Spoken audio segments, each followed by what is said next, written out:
नमस्कार दोस्तों, स्वागत है आपका स्टडी फॉर सिविल सर्विसेज में। वीडियो को पूरा देखिए। कोई भी आपका फीडबैक है, कोई सजेशन है, तुरंत वीडियो में कमेंट करके जरूर बताइए। अच्छा लगे तो वीडियो लाइक जरूर कर लीजिए और ऐसे वीडियो लगातार फ्री में पाने के लिए चैनल को तुरंत सब्सक्राइब कर लीजिए और बेल आइकन को जरूर टैप कर लीजिए ताकि आगे भी सारे वीडियो आपको मिलते रहे। यूट्यूब में फॉलो करते हैं तो प्लीज ये वाला फ्री टेलीग्राम चैनल जरूर ज्वाइन कर लीजिएगा। सारे नोटिफिकेशन, सारे अपडेट यहीं पे आते हैं, ध्यान रखिएगा। स्टडी फॉर सिविल सर्विसेज का कोई भी पेड ग्रुप अगर आपको ज्वाइन करना है तो सिर्फ 856480530969608606089453864455 यही नंबर है हमारे, सिर्फ जहां पे कॉल या व्हाट्सएप कर सकते हैं।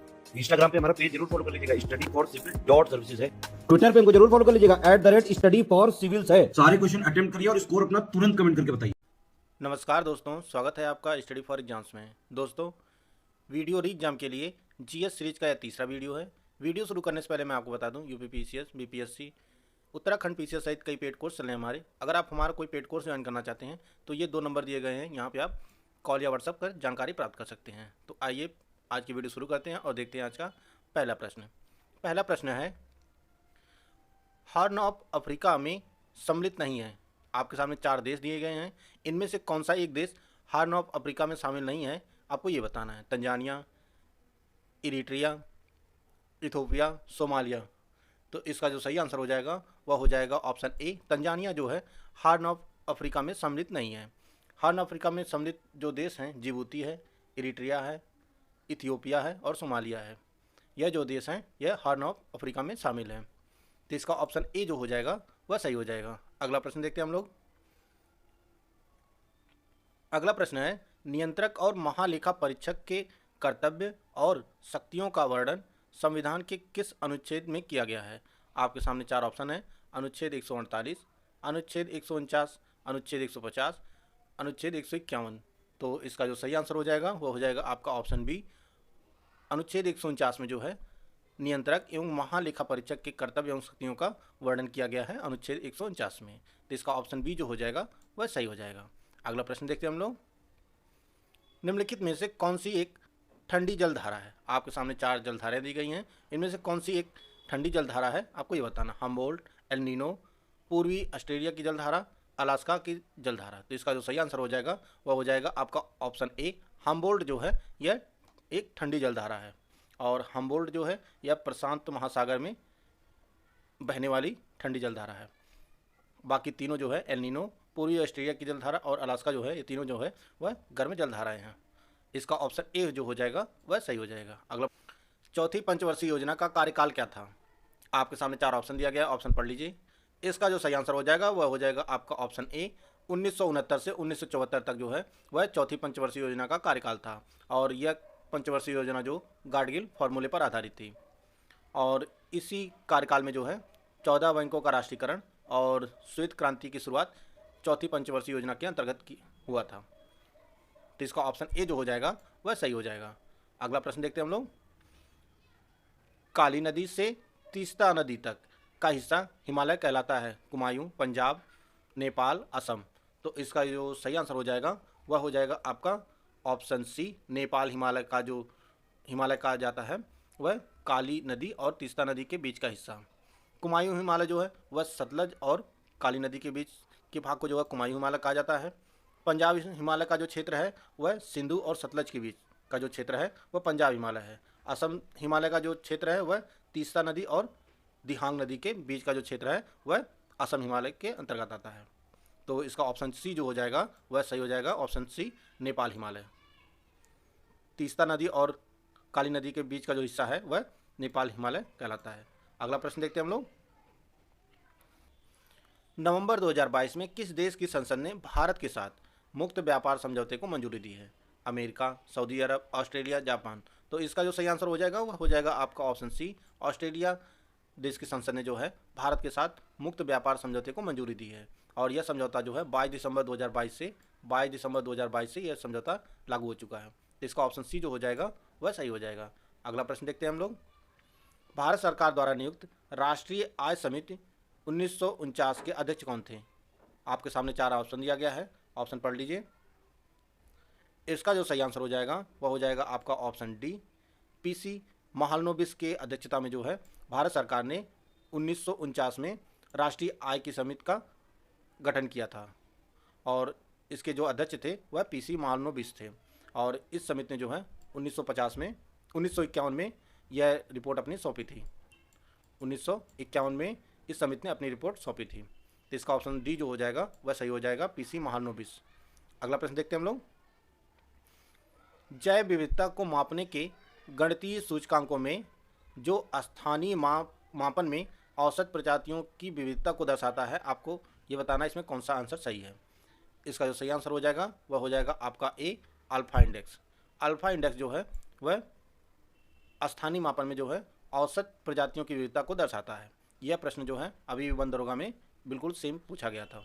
यह आगे भी पूछा जरूर जा सकता है, तो इसको आप लोग जरूर याद रखिएगा। इसका ऑप्शन ए जो हो जाएगा वह सही हो जाएगा। अगला केल्विन मात्रक है ताप का, शक्ति का, उष्मा चालकता का, त्वरण का। तो इसका जो सही आंसर हो जाएगा वह हो जाएगा आपका ऑप्शन ए, ताप का। केल्विन जो है वह ताप का मात्रक है। शक्ति का एसआई मात्रक जो होता है वह आपका वाट होता है, और उष्मी चालकता का जो एसआई मात्रक होता है वह आपका वाट प्रति मीटर प्रति केल्विन होता है, वाट मीटर प्रति केल्विन होता है। और त्वरण का जो मात्रक होता है वह मीटर प्रति सेकंड स्क्वायर होता है, मीटर प्रति सेकंड स्क्वायर त्वरण का मात्रक होता है। अगला प्रश्न देखते हैं हम लोग। रुपए का प्रतीक जो आप लोग स्क्रीन पर देख पा रहे होंगे, यह प्रतीक किसने बनाया था? उदय कुमार, अशोक कुमार, नीतीश भार्गव या इनमें से कोई नहीं। तो इसका जो सही आंसर हो जाएगा वह हो जाएगा आपका ऑप्शन ए, उदय कुमार ने यह रुपए का प्रतीक चिन्ह बनाया था। तो इसका ऑप्शन ए जो हो जाएगा वह सही हो जाएगा। अगला प्रश्न देखते हैं हम लोग। निम्नलिखित में से किस राज्य में पंचायती राज्य प्रणाली जो है लागू नहीं है? नागालैंड, सिक्किम, गोवा, हिमाचल प्रदेश। तो इसका जो सही आंसर हो जाएगा वह हो जाएगा आपका option A, option A, Nagaland में जो है पंचायती राज प्रणाली लागू नहीं है। बाकी जो है सिक्किम, गोवा, हिमाचल प्रदेश में पंचायती राज लागू है। पंचायती राज जो है 3 राज्यों में लागू नहीं है। कौन कौन से हैं? नागालैंड हो गया आपका, मेघालय हो गया और मिजोरम। ये 3 राज्यों में जो है पंचायती राज प्रणाली लागू नहीं है। तो इसका ए ऑप्शन जो हो जाएगा वह सही है। अगला प्रश्न देखते हैं हम लोग। टोकोफेरोल विटामिन का रासायनिक नाम है। आपके सामने 4 विटामिन दिए गए हैं, विटामिन ई, विटामिन के, विटामिन एच, विटामिन डी। तो इसका जो सही आंसर हो जाएगा वह आपका हो जाएगा ऑप्शन ए, विटामिन ई का जो रासायनिक नाम है वह टोकोफेरोल है। ऑप्शन ए जो हो जाएगा सही हो जाएगा। अगला प्रश्न देखते हैं हम लोग। बखिरा पश्चिम बिहार उत्तर प्रदेश के किस जिले में स्थित है? बखिरा पश्चिम बिहार जो है किस जिले में, आपको ये बताना है। गोंडा, लखनऊ, संत कबीर नगर, मेरठ। तो इसका जो सही आंसर हो जाएगा वह हो जाएगा आपका ऑप्शन सी, संत कबीर नगर में। बखिरा पश्चिम बिहार जो है एक रामसर साइड है, और यह जो किस राज्य में, किस जिले में स्थित है? तो यह संत कबीर नगर जिले में स्थित है, उत्तर प्रदेश के। इसका ऑप्शन सी जो हो जाएगा वह सही हो जाएगा। अगला प्रश्न देखते हैं हम लोग। जरी जरदोजी एक जिला एक उत्पाद के अंतर्गत किस जिले का उत्पाद है? अमेठी, बागपत, बदायूं, बलिया। तो इसका जो सही आंसर हो जाएगा वह हो जाएगा आपका ऑप्शन सी, बदायूं का उत्पाद है जरी जरदोजी, एक जिला एक उत्पाद के अंतर्गत। और अमेठी का उत्पाद जो है वह मूंज उत्पाद है, बागपत का होम फर्निशिंग है, और बलिया का जो है वह बिंदी है। इसका ऑप्शन सी जो हो जाएगा वह सही हो जाएगा। अगला प्रश्न देखते हैं हम लोग। वैश्विक भूखमरी सूचकांक 2022 में भारत की रैंक क्या है? आपको ये बताना है। 99, 107, 101, 102। तो इसका जो सही आंसर हो जाएगा वह हो जाएगा आपका option B, 107। Global hunger index जो है 121 देशों में भारत की जो रैंकिंग थी वह 107 थी। अगला प्रश्न देखते हैं हम लोग। भारत आने का सही क्रम है। 4 विदेशी यात्री दिए गए हैं, इनका जो है सही कालक्रम में व्यवस्थित करना है। कौन सा ऑप्शन सही है? आप लोग ऑप्शन पढ़ लीजिए। Fa Hien, I Tsing, Megasthenes, Hiuen Tsang. तो इसमें जो है फायान जो है,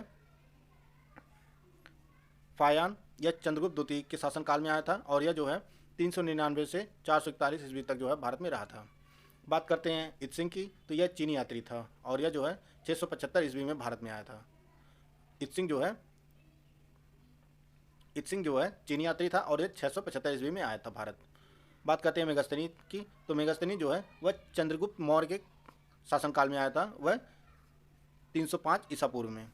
और बात करते हैं ह्वेनसांग की, तो ह्वेनसांग जो है यह हर्षवर्धन के कार्यकाल में आया था, और यह जो है 629 से 643 ईस्वी तक भारत में रहा था। तो इसके अनुसार जो है आपका ऑप्शन सी सही हो जाएगा, 3142। इसका ऑप्शन सी जो हो जाएगा वह सही हो जाएगा। अगला प्रश्न देखते हैं हम लोग। कृषि वर्ष कब से कब तक होता है?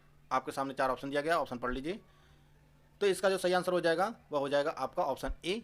1 जुलाई से 30 जून तक जो है का जो टाइम पीरियड होता है यह कृषि वर्ष कहलाता है। और वित्तीय वर्ष जो कब तक होता है, तो यह जो है 1 अप्रैल से 31 मार्च तक जो है वित्तीय वर्ष होता है। कृषि वर्ष जो होता है वह 1 जुलाई से 30 जून तक होता है। एक वित्तीय वर्ष, एक कृषि वर्ष। अगला देखते हैं, इसका ऑप्शन ए जो हो जाएगा वह सही हो जाएगा। अगला प्रश्न देखते हैं हम लोग। टोडा एक जनजाति है जो निवास करती है अरावली पहाड़ियों पर, हिमाचल प्रदेश में, नीलगिरी पहाड़ियों पर, विंध्याचल पहाड़ियों पर। तो इसका जो सही आंसर हो जाएगा वह हो जाएगा आपका ऑप्शन सी। नीलगिरी की पहाड़ियों पर जो है वह टोडा जनजाति पाई जाती है। इसका ऑप्शन सी जो हो जाएगा वह सही हो जाएगा। अगला प्रश्न देखते हैं हम लोग। में से कौन G20 के लिए भारत का विशेष आमंत्रित अतिथि देश नहीं है? आपके सामने 4 देशों के नाम दिए गए हैं, बांग्लादेश, मिस्र, मॉरिशस, श्रीलंका। तो इसका जो सही आंसर हो जाएगा वह हो जाएगा आपका ऑप्शन डी, श्रीलंका। श्रीलंका जो है वह भारत का विशेष आमंत्रित अतिथि देश नहीं है। भारत की अध्यक्षता में जो है वह G20 की बैठक आयोजित की जा रही है और इसमें जो है अतिथि देश जो हैं, भारत ने अतिथि देशों के रूप में जो है बांग्लादेश, मिस्र, Mauritius, Netherlands, Nigeria, Oman, Singapore, Spain और UAE को जो है आमंत्रित किया है। इसका ऑप्शन डी जो हो जाएगा वह सही हो जाएगा। श्रीलंका इनमें शामिल नहीं है। अगला प्रश्न देखते हैं हम लोग। पंचायतों का गठन किस अनुच्छेद में है? 39, 40, 41, 42। तो इसका जो सही आंसर हो जाएगा वह हो जाएगा आपका ऑप्शन बी, अनुच्छेद 40। भारतीय संविधान के अनुच्छेद 40 में राज्यों को पंचायतों का गठन करने का निर्देश है। ऑप्शन सी जो हो जाएगा, ऑप्शन बी जो हो जाएगा वह सही हो जाएगा। अगला प्रश्न देखते हैं हम लोग। निम्नलिखित में से सही मिलान करना है। आपके सामने इनको जो है इनके राजधानियों के राजवंशों को उनकी राजधानियों के साथ सुमेलित करना है। चोल की जो राजधानी थी वह आपकी तंजौर थी। चोर वंश की जो राजधानी थी वह तंजौर थी। पांड्य की जो राजधानी थी वह आपका मदुरई थी। चेर की जो राजधानी थी वह आपकी वांची थी। और पल्लव की जो राजधानी थी वह कांचीपुरम थी। यानी 2, 2, 4, 1, 3। तो इसका ऑप्शन सी जो हो जाएगा वह सही हो जाएगा। अगला प्रश्न देखते हैं हम लोग। भारत में अस्थायी भू राजस्व व्यवस्था को 1973 में प्रारंभ किसने किया था? Lord John Shore, Lord Clive, Lord Cornwallis, Warren Hastings. तो इसका जो सही आंसर हो जाएगा वह हो जाएगा आपका ऑप्शन सी। लॉर्ड कॉर्नवालिस ने जो है भारत में अस्थायी भू राजस्व व्यवस्था को 1973 में प्रारंभ किया था और यह इसे जो है बंगाल, उड़ीसा, बिहार में जो है लागू किया गया था। इसका ऑप्शन सी जो हो जाएगा वह सही हो जाएगा। अगला प्रश्न देखते हैं हम लोग। कर्क रेखा निम्नलिखित में से किस राज्य से नहीं गुजरती है? मध्य प्रदेश, उत्तर प्रदेश, त्रिपुरा, झारखंड। तो कर्क रेखा जो है भारत के 8 राज्यों से गुजरती है और उनमें जो है उत्तर प्रदेश शामिल नहीं है। राज्य कौन कौन से हैं? आपका इसमें जो हो जाएगा गुजरात, राजस्थान, मध्य प्रदेश, छत्तीसगढ़, झारखंड, पश्चिम बंगाल, त्रिपुरा और मिजोरम। यह जो है 8 राज्यों से कर्क रेखा गुजरती है और उत्तर प्रदेश से नहीं गुजरती है। इसका ऑप्शन बी जो हो जाएगा वह सही हो जाएगा। अगला प्रश्न देखते हैं हम लोग। काशी लालिमा निम्नलिखित में से किस फसल की किस्म है? गाजर, भिंडी, प्याज, टमाटर। तो इसका जो सही आंसर हो जाएगा वह हो जाएगा आपका ऑप्शन बी, भिंडी की जो है यह किस्म है काशी लालिमा। और भिंडी की और किस्में जो हैं वह आपका पराभनी क्रांति है, अर्का अभया है, अर्का अनामिका। ये जो फसलें जो हैं ये किस्में जो हैं वह भिंडी की किस्में हैं। अगला प्रश्न देखते हैं हम लोग। संगीत नाटक अकादमी के अनुसार जो है भारत में कितने शास्त्रीय नृत्य हैं? 8, 9, 12, 7। तो इसका जो सही आंसर हो जाएगा वह हो जाएगा आपका ऑप्शन ए, 8। संगीत नाटक अकादमी के अनुसार जो है भारत में कुल शास्त्रीय नृत्यों की संख्या जो है वह 8 है। इनमें कौन कौन से हैं?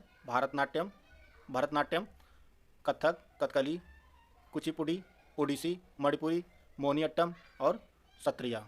यह जो 8 भारत में शास्त्रीय नृत्य हैं संगीत नाट्य अकादमी के अनुसार। दोस्तों आज की वीडियो में समाप्त करते हैं। आपको यह वीडियो कैसी लगी कमेंट करके जरूर बताइएगा। मिलते हैं नेक्स्ट वीडियो में। जय हिंद, जय भारत।